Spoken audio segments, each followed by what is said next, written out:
ప్రేక్షకులకు నా నమస్కారాలు. నేను మీ జ్ఞానాన్వేష్. ఈ వీడియోలో నేను వేదిక్ అస్ట్రాలజీ ప్రకారము శుక్రదశ గురించి తెలియజేస్తున్నాను. మామూలుగా ఏ జాతకమైనా ఏ జ్యోతిష్కుడి దగ్గరికి వెళ్ళినా కానీ ఆ జాతకంలో శుక్రదశ నడుస్తూ ఉంటే, లేకపోతే శుక్రగ్రహ భుక్తి నడుస్తూ ఉంటే ఆ జాతకము లేకపోతే ఆ జాతకుడు లేకపోతే ఆ జాతకురాలు ఆ సమయాల్లో మంచి స్థాయికి వస్తారు, మంచి పొజిషన్కి చేరుతారు అని తెలియజేస్తారు. ఈ వీడియోలో నేను ఈ శుక్రదశలో ఏం జరుగుతుంది, ఎలాంటి ఫలితాలు వస్తాయి, పాజిటివ్ ఫలితాలు అదేవిధంగా నెగిటివ్ ఫలితాలు వస్తాయి ప్రతి దశలో, వాటి విషయాల గురించి తెలియజేస్తాను. మామూలుగా వేదిక్ అస్ట్రాలజీ ప్రకారము ఏ దశ నడుస్తోంది, ఏ భుక్తి నడుస్తుంది, లేదనుకుంటే ఆ దశకు సంబంధించిన గ్రహము ఏ భావంలో ఉంది, ఆ భుక్తికి సంబంధించిన గ్రహము ఏ భావంలో ఉంది, అదేవిధంగా ఆ దశకి సంబంధించిన గ్రహము ఏ భావాధిపతి అయి ఉన్నాడు, లేకపోతే ఆ భుక్తికి సంబంధించిన గ్రహము ఏ భావాధిపతి అయి ఉన్నాడు, అదేవిధంగా ఆ దశకు సంబంధించిన గ్రహము ఏ నక్షత్ర చారలో నడుస్తోంది, లేకపోతే జాతకంలో ఏ నక్షత్ర చారలో ఉంది, లేకపోతే ఆ భుక్తికి సంబంధించిన గ్రహము ఏ నక్షత్ర చారలో ఉంది, ఇవన్నీ పరిశీలించి ఇవి బేసిక్గా తీసుకోవాలి. ఇవన్నీ బేసిక్గా తీసుకొని పరిశీలించి వాటిని అనుసరించి ఈ యొక్క దశ లేకపోతే భుక్తి యొక్క ఫలితాలను అనలైసిస్ చేసి మామూలు వేదిక అస్ట్రాలజీ ప్రకారము జ్యోతిష్యులు లేకపోతే జ్యోతిష్యం చెప్పేవాళ్ళు తెలియజేస్తూ ఉంటారు. దీంట్లో పాజిటివ్ ఫలితాలు ఉంటాయి, నెగిటివ్ ఫలితాలు ఉంటాయి. కొంతమంది జ్యోతిష్కులు ఏమని చెప్తారంటే ఆరంభంలో నెగిటివ్గా ఉంటుంది, తర్వాత పాజిటివ్ అవుతుందని, లేకపోతే ఆరంభంలో పాజిటివ్గా ఉంటుంది, లాస్ట్కి వచ్చేసి నెగిటివ్గా ఉంటుంది ఫలితాలు అని తెలియజేస్తారు. ఇప్పుడు నేను తెలియజేసే అంశం వచ్చి మీది ఏ లగ్నమైనా సరే, మీది ఏది రాశి అయినా సరే ఈజీగా ఈ దశలో ఇలాంటి అంశాలు జరుగుతాయి అన్న విషయాల గురించి తెలియజేస్తాను. మామూలుగా మనం చూసినట్టయితే మనకు ఏ గ్రహం యొక్క దశ నడుస్తుందో ఆ దశకు సంబంధించిన కారకత్వాలే మనకు రిజల్ట్స్గా వస్తాయి. అంటే ఆ దశ ఆ గ్రహానికి సంబంధించిన, అంటే మనకు ఏ దశ జరుగుతుందో ఆ దశకి ఆ గ్రహ దశకి ఆ గ్రహానికి సంబంధించిన కారకత్వాలే మనకు ఫలితాలుగా వస్తూ ఉంటాయి. అవి పాజిటివ్ నెగిటివ్ రెండు కలిపి, అంటే ఒక గ్రహానికి కారకత్వం తీసుకుంటే దాంట్లో పాజిటివ్ కారకత్వాలు ఉంటాయి, అదేవిధంగా నెగిటివ్ కారకత్వాలు ఉంటాయి. అవి రెండు కలిపి ఆ దశలో ఆ గ్రహ దశలో జరుగుతుంది సాధారణంగా. ఫర్ ఎగ్జాంపుల్ ఇప్పుడు ఒకరు కేతు దశలో ఉన్నారనుకుంటే వాళ్ళు అప్పుడు చదువుతూ ఉన్నారనుకోండి, నెక్స్ట్ కేతు దశ తర్వాత మనం చూస్తే వింశోద్ధరి ప్రకారము శుక్ర మహాదశ స్టార్ట్ అవుతుంది. ఈ శుక్ర మహాదశలో వాళ్ళకి ఏమనిపిస్తుంది అంటే టెక్స్టైల్ రిలేటెడ్ లేకపోతే లగ్జరీ రిలేటెడ్ ఫ్యాషన్ రిలేటెడ్ పనులు ఆలోచనలు ఉంటాయి. తర్వాత సూర్యుని దశ అనేది వస్తుంది. శుక్ర దశ అయిపోయిన తర్వాత దాంట్లో వాళ్ళకి ఏమనిపిస్తుంది, ఓన్ బిజినెస్ పెట్టాలి, లేకపోతే ఓన్ వ్యాపారం చేయాలి, లేకపోతే వృత్తిని లేకపోతే వాళ్ళు చేసే ఉద్యోగాన్ని అభివృద్ధి చేసుకోవాలి అనే ఆలోచనలు వస్తాయి. అదేవిధంగా తర్వాత చంద్ర మహాదశ వస్తుంది. ఆ చంద్ర దశలో వాళ్ళకి వచ్చి ఏదన్నా ఆ వృత్తికి సంబంధించిన రిలేటెడ్ వెహికల్స్ కొనాలి, ట్రాన్స్పోర్టేషన్ కోసం అని ఆలోచనలు వస్తాయి. ఇలా ఒక్కొక్క దశలో ఆ గ్రహ దశకు సంబంధించిన కారకత్వాలు వర్తిస్తాయి. ప్రస్తుతం నేను శుక్ర దశ గురించి తెలియజేస్తున్నాను. మామూలుగా ఈ శుక్ర గ్రహ కారకత్వాలు మనం చూసినట్టయితే ఆశ అంటే ఆడంబరం, అంటే లగ్జరీనెస్, అదేవిధంగా హ్యాపీనెస్, జాయ్ఫుల్నెస్, అంటే ఒక విషయం గురించి ఆనందించడం, ఒక విషయంలో దాని యొక్క అనుభూతి చెంది దాని యొక్క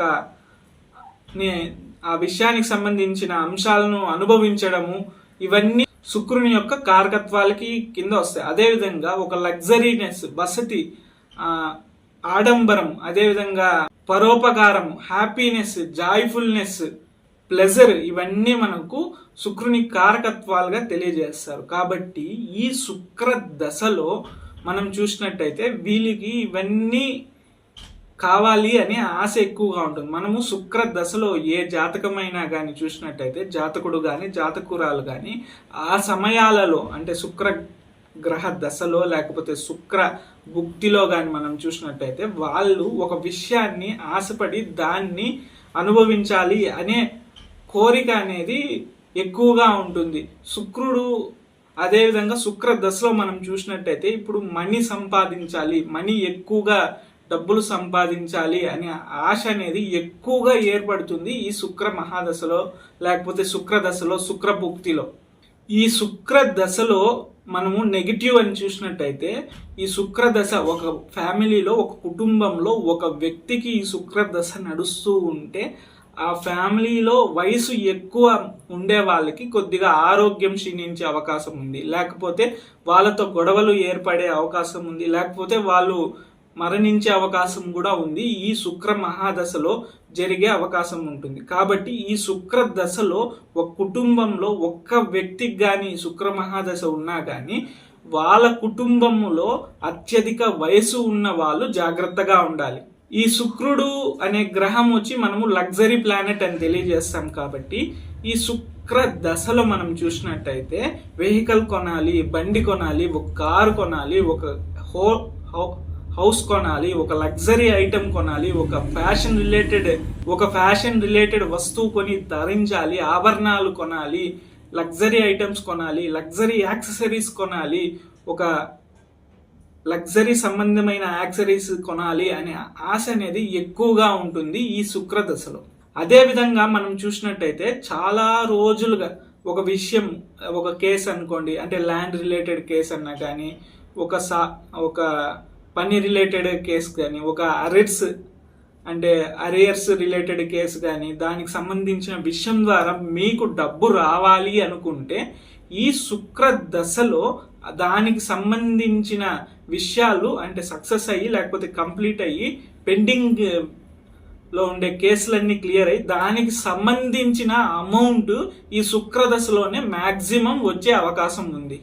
అదే విధంగా ఈ శుక్ర దశలో మనము నెగిటివ్ చూసినట్టయితే కళ్ళు, లేకపోతే ఫేస్ యొక్క చర్మము, లేకపోతే ఫేస్ అంటే ముఖం మొత్తము ఏదో ఒక చోట ఘాట్లు, లేకపోతే కట్స్, డ్యామేజెస్, స్క్రాచెస్ పడే అవకాశం ఉంది ఈ శుక్ర దశలో. అంటే శుక్రుడు అలంకారానికి కూడా మనం చూసుకుంటాం. కాబట్టి ఈ శుక్రం దశలో కంటికి కానీ, లేకపోతే స్కిన్కి కానీ, ఫేస్కి కానీ, ముఖానికి కానీ, అంటే ఒక మనిషిని ఎలివేట్ చేసే ముఖమే కాబట్టి ఆ ఎలివేషన్కి సంబంధించిన విషయాల్లో కట్స్ కానీ, స్క్రాచెస్ కానీ, గాయాలు కానీ, లేకపోతే ఏదో ఒకటి ఫేస్కి మచ్చలాగా ఏర్పడే అవకాశం ఉంది ఈ శుక్ర దశలో. అదేవిధంగా ఇన్ఫెక్షన్ రిలేటెడ్ ఇష్యూస్ లేకపోతే ఆ ఇన్ఫెక్షన్కి సంబంధించిన భయము, ఫియర్ అనేది ఈ శుక్ర దశలో ఆ జాతకానికి కానీ, ఆ జాతకురాలికి, ఆ జాతకుడికి కానీ ఎక్కువ ఉండే అవకాశం ఉంది. దాంపత్యం అంటే వివాహం అయిన తర్వాత సంసారంలో కానీ, దాంపత్యంలో కానీ చిన్న చిన్న గొడవలు ఈ ఈ శుక్ర దశలో వస్తాయి. అదే విధంగా హస్బెండ్ అయితే వైఫ్ మీద ఇది సందేహం అనేది ఎక్కువ క్రియేట్ అవుతుంది ఈ శుక్ర దశలో. అంటే ఒక భర్తకి శుక్ర దశ నడుస్తోంది అనుకుంటే అతనికి తన యొక్క వైఫ్ మీద అనుమానాలు, సందేహాలు ఎక్కువగా ఏర్పడతాయి. అదే విధంగా ఈ శుక్ర దశలో ఇద్దరికి, లేకపోతే వైఫ్కి కానీ, హస్బెండ్కి కానీ ఎవరికో ఒకరికి శుక్ర దశ నడుస్తూ ఉంటే వాళ్ళ దాంపత్యం మధ్య అనుకూలత తగ్గే అవకాశము, గొడవలు జరిగే అవకాశం ఉంటుంది. టెక్స్టైల్ రిలేటెడ్ వస్తువులు, లేకపోతే మెటీరియల్స్, లేకపోతే ఫ్యాషన్ రిలేటెడ్ మెటీరియల్స్, లేకపోతే ఫైనాన్స్ ఇచ్చి దాని ద్వారా డబ్బులు సంపాదించడం అనేది ఈ శుక్ర మహాదశలో, ఈ శుక్ర దశలో ఆరంభిస్తూ ఉంటారు చాలా మంది. ఈ శుక్ర దశలో ఆరంభించే అవకాశం అనేది ఏర్పడుతుంది. ఫైనల్ గా చూసినట్టయితే ఈ శుక్ర మహాదశలో మనం చూసినట్టయితే అన్ని విషయాలను, అంటే అన్ని సంబంధించిన విషయాలను, అన్ని లగ్జరీస్ ని, ప్రాపంచిక విషయాలను అన్నిటినీ వాళ్ళు అనుభవించాలి, ఎంటర్టైన్ అవ్వాలి, దాని నుంచి హ్యాపీనెస్ పొందాలి అని ఎక్కువ ఆశ ఈ శుక్ర దశలో అనేది ఉంటుంది. అదే విధంగా మనము ఎక్కువ జాగ్రత్తగా ఉండాల్సింది వచ్చి ఈ శుక్ర దశలో ఒకరు ఉన్నారనుకుంటే ఆ దశకు సంబంధించిన వాళ్ళ కూతుర్ని జాగ్రత్తగా చూసుకోవాలి. అదేవిధంగా ఒక కుటుంబంలో ఒక్కరికి కానీ ఈ శుక్ర దశ జరుగుతున్న ఆ కుటుంబంలో చిన్న చిన్న గొడవలు జరగడము అనేది జరుగుతుంది. అలాంటి విషయాల్లో జాగ్రత్తగా ఉండాలి. అదే విధంగా ఈ శుక్ర దశలో కుటుంబంలో శుక్ర దశ ఆరంభంలోనే కొన్నిసార్లు ఏమవుతుందంటే వయసులో పెద్దగా ఉండే వాళ్ళకి, అంటే ఆ కుటుంబంలో వయసులో పెద్దగా ఉండే వాళ్ళకి ఆరోగ్యం క్షీణించడము, దానివల్ల మృత్యువుకి వెళ్ళడం, లేకపోతే ఆరోగ్యం తగ్గిపోవడం అనేది జరుగుతుంది వయసులో పెద్దగా ఉండే వాళ్ళకి. అదేవిధంగా ఈ శుక్ర దశలో పంటికి కళ్ళు లేకపోతే ఇన్ఫెక్షన్స్, అదేవిధంగా షుగర్కి సంబంధించిన వాళ్ళు చాలా జాగ్రత్తగా ఉండాలి ఈ శుక్ర దశలో. ఇవి శుక్ర దశలో ఎలాంటి ఫలితాలు వస్తాయి, నెగిటివ్స్ చెప్పాను, పాజిటివ్స్ చెప్పాను. మరొక అంశంతో మళ్ళీ కలుస్తాను. మీ జ్ఞానాన్వేష్.